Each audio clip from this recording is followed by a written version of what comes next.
Bien, para el análisis de hoy tenemos en nuestras manos un documento que, la verdad, a primera vista podría parecer un manual técnico. Un poco denso, sí. Exacto, una guía de recursos para coaches de la International Coaching Federation. Pero vamos a desglosar una de sus competencias clave, la número 5, que se llama Mantiene la presencia.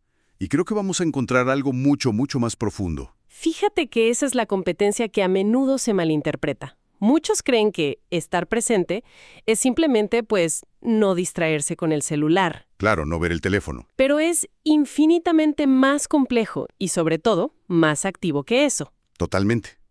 Y esa es nuestra misión hoy. Entender qué significa de verdad estar presente en una conversación de coaching. O sea, no es un estado pasivo. Para nada. Es una serie de acciones, de decisiones deliberadas. Y la guía nos da 5 indicadores clave. 5 marcadores, para entenderlo. Pero más que una lista, yo lo veo como un viaje. Un viaje, me gusta. Sí, el viaje que hace un coach para dejar de ser un solucionador de problemas y convertirse en un verdadero socio. Me gusta mucho ese marco. Porque es una transformación, justo. Se trata de cómo se presenta el coach en la sesión, con apertura, flexibilidad, centrado en el otro. Con confianza también, dice la guía. Y con confianza. Los 5 marcadores no son una checklist que vas palomeando, son las huellas de ese camino. Un mapa para ver si realmente se está logrando esa conexión. Perfecto. Entonces, empecemos con el primer paso de ese viaje, que para mí es el más fundamental. A ver, dejar de ver al cliente como un problema que hay que arreglar. Y ahí es donde entra el marcador 5.1, que dice que el coach debe actuar en respuesta a la persona integral del cliente. ¿Al quién? A esto le llaman el quién. A primera vista suena un poco abstracto. ¿Qué significa eso en la práctica? Para que no se quede en una frase bonita. Es una excelente pregunta, porque ahí está todo el meollo del asunto. No es solo ser amable, es usar activamente todo lo que conforma a esa persona. ¿Cómo qué?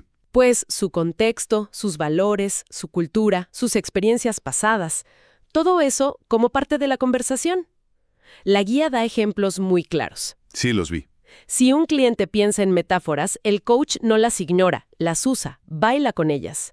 Si su identidad cultural es clave para el tema que están tratando, el coach no lo ve como un dato curioso, sino como una pieza central del rompecabezas. O sea, es como si el quién fuera el sistema operativo del cliente. Exacto. Y el coach tiene que aprender a usarlo en lugar de intentar instalarle el suyo. Esa es una gran analogía. Y por eso la evidencia en contra es tan reveladora. Un coach que no demuestra esta competencia es el que impone su propio sistema operativo. El que llega con su propio software. Justo.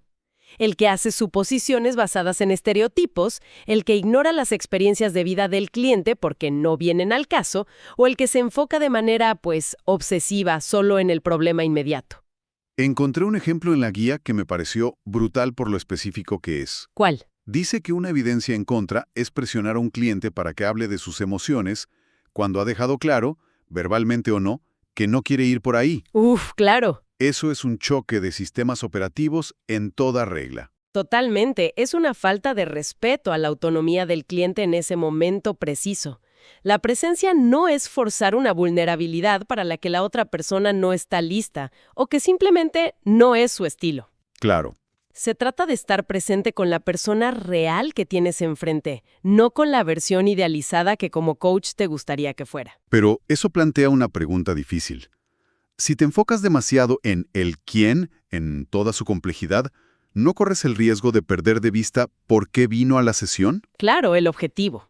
¿Cómo se equilibra esa exploración tan profunda con las metas concretas que quiere lograr? Justamente ahí entra la otra cara de la moneda. Es el marcador 5.2, que es actuar en respuesta a lo que el cliente quiere lograr.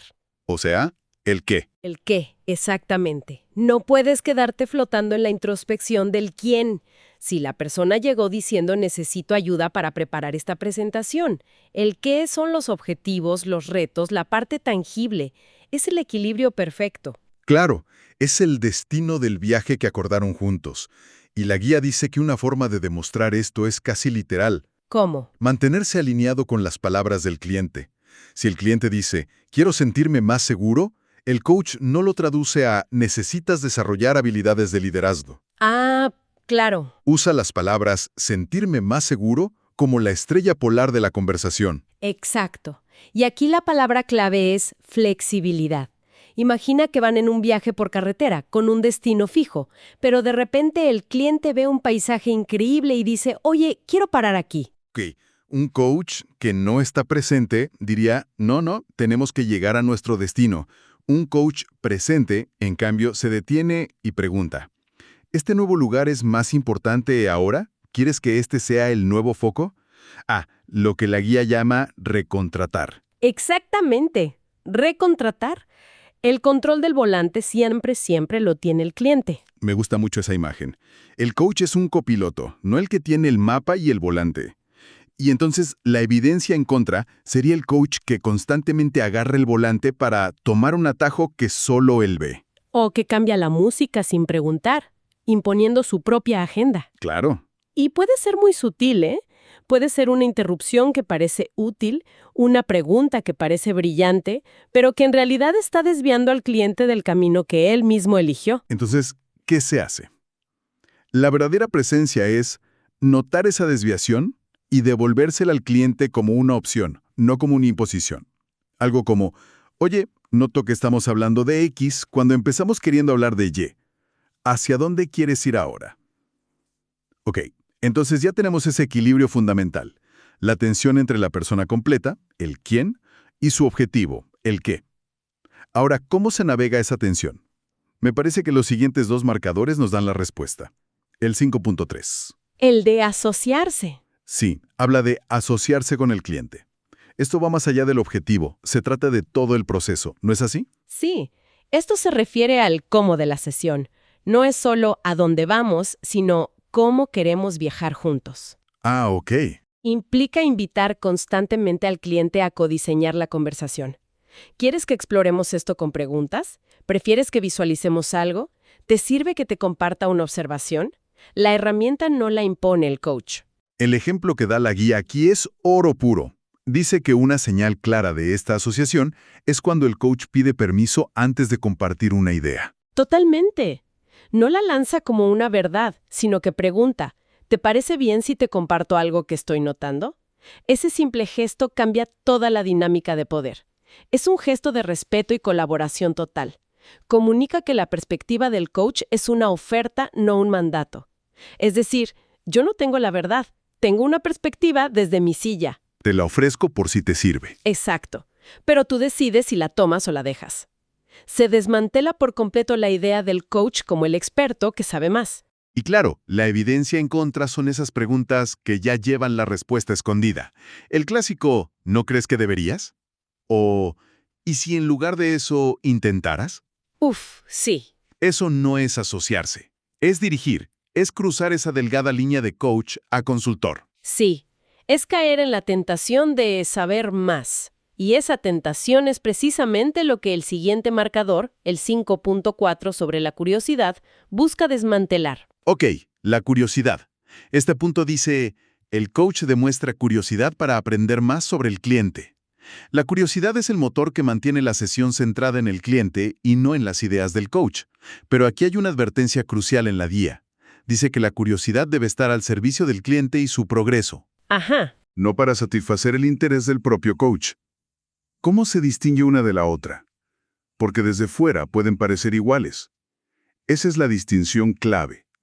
Una pregunta puede surgir de la curiosidad, pero la intención lo cambia todo.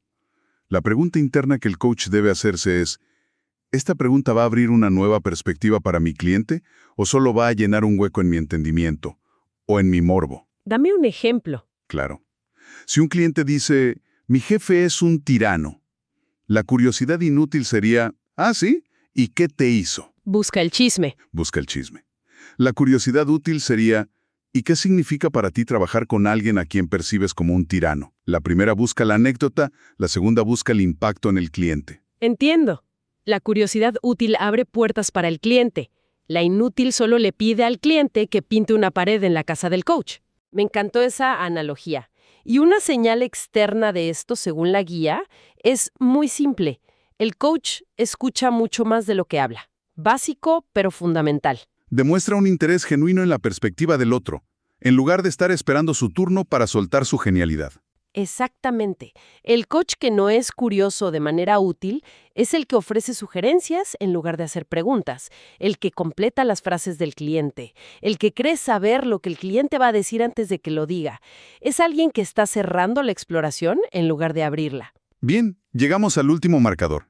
Y este es el que para mí va en contra de todo instinto social. El silencio. Es uno de mis favoritos porque es profundamente contraintuitivo y la guía hace una distinción muy importante. Esto no es lo mismo que no interrumpir. A ver. Que eso pertenece a la competencia de escucha activa. Un momento, ¿cuál es la diferencia? Si no interrumpes genera silencio, ¿no? No necesariamente. La diferencia está en la intencionalidad. No interrumpir es una regla de cortesía básica. Ok. Permitir el silencio, en cambio, es usar la pausa como una herramienta estratégica. Es crear un espacio deliberado y sostenerlo para que el cliente pueda procesar un pensamiento, sentir una emoción o integrar un descubrimiento. O sea, no es ausencia de sonido. No es una ausencia de sonido, es una presencia activa en el silencio. Es como cuando estás cocinando algo delicado. Ajá. Si abres el horno cada 2 minutos para ver cómo va, lo arruinas. El silencio es el calor del horno. Tienes que confiar en el proceso y dejar que haga su trabajo. ¡Wow! ¡Qué gran analogía! Es una manifestación externa de la confianza del coach en el cliente y en el proceso. Los ejemplos de la guía son muy potentes. Sí. Cuando el coach reconoce que el cliente necesita tiempo y simplemente se queda ahí, en silencio, sin apurarlo. O cuando un cliente se emociona y el coach le da espacio para vivir esa emoción sin saltar a arreglarlo. O a consolarlo para calmar su propia incomodidad. Exacto, para calmarse a sí mismo. Ese impulso de llenar el silencio es muy humano y muy fuerte. Pero un coach presente entiende que el trabajo más importante del cliente a menudo sucede en esos momentos de quietud. Por eso la evidencia en contra es muy fácil de detectar, supongo. Sí, un coach cuyo ritmo es demasiado rápido, que no deja que las ideas aterricen. O el que hace preguntas apiladas, ¿no? Lanza 3 preguntas en una, lo que abruma al cliente y lo saca de su reflexión para ponerlo en modo examen oral. Sí, ese es un clásico. Pero hay algo aún más sutil que menciona la guía y que a mí me voló la cabeza. ¿Qué cosa? El uso de pequeñas muletillas como ajá, claro, o incluso un wow, mientras el cliente está en medio de un pensamiento profundo. ¿En serio? Pero eso parece que estás poniendo atención. Aunque parezcan inofensivas, pueden desviar la atención hacia la reacción del coach y romper la burbuja de reflexión del cliente. Lo sacan de su propio proceso. Vaya, es increíble el nivel de detalle. Entonces hasta un simple ajá puede ser contraproducente. Puede serlo. Eso es de una sutileza tremenda. Me hace pensar en cuántas veces interrumpimos el pensamiento de alguien sin siquiera darnos cuenta, solo por querer demostrar que estamos escuchando. Al final todo se reduce a eso. Cada uno de estos 5 marcadores apunta a lo mismo, a que el coach elimine su propio ego de la ecuación. Claro, para que todo el espacio, todo el foco, toda la energía sea para el cliente. El coach se convierte en un contenedor claro y presente para la exploración del otro. Entonces, para ir cerrando, ¿qué significa todo esto? Si juntamos las piezas de este viaje, la presencia en el coaching es un baile muy sofisticado. Sí, lo es. Es, por un lado, responder a la persona completa, con todo su bagaje, el quién, sin perder de vista el objetivo práctico que los trajo ahí, el qué. Y se ejecuta desde una colaboración constante donde el cliente siempre está al mando. Todo esto impulsado por una mentalidad de curiosidad que sirve al otro, no a uno mismo. Y al final, finalmente todo esto se manifiesta en la herramienta más poderosa y silenciosa de todas, la pausa intencional. Como bien dijiste, no es una lista de cosas por hacer, es una forma de ser. Es una forma de ser dentro de una conversación. Definitivamente. Y todo este análisis nos deja con una idea para reflexionar, algo para llevarse más allá del mundo del coaching. Totalmente. La pregunta es, ¿cómo podrían cambiar nuestras conversaciones cotidianas si conscientemente intentáramos aplicar estos principios? Buena pregunta. ¿Qué pasaría si, al hablar con un colega, nuestra pareja o un familiar, nos enfocáramos no solo en el qué de la conversación, el problema, la anécdota, el plan, sino también en responder genuinamente al quién que tenemos enfrente, con su mundo interno, sus emociones y su perspectiva única.